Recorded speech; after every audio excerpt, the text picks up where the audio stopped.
Speaking of rewarding a risk, and I don't know, AEW aired Dynamite this past week, unlike Collision, which didn't air this past week. Should we mention that first?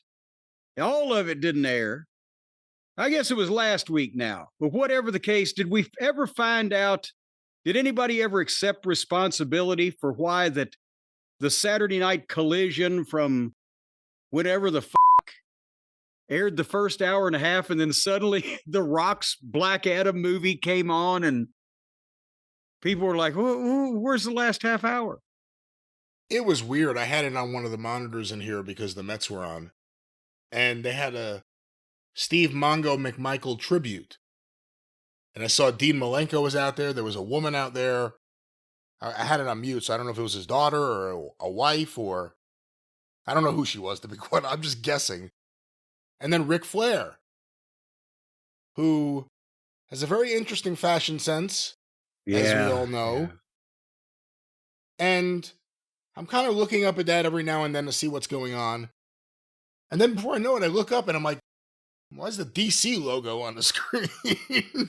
And it's just around 9:30. They just cut out and went to Black Adam, which was in the guide for 10 p.m. They started it a half hour early. Well, from what I understand, then Tony had tweeted out, transmission difficulty, and it'll be okay on the West Coast, and it'll be up on Max." And then it wasn't okay on the West Coast, and it wasn't up on Max. And then nobody heard anything about it for a few days. And then finally, I think apparently they did post the entire show online for anybody by that point that was that motivated to see the rest of it. But it wasn't a transmission error in terms of they had a flawless tape that just needed to be beamed out to the populace. It had to be something to do with the actual. We used to say the tape was bad. Now it would be a file or whatever the fuck, but something apparently was not able to be transmitted and took a few days to fix. And that apparently is all we know now about.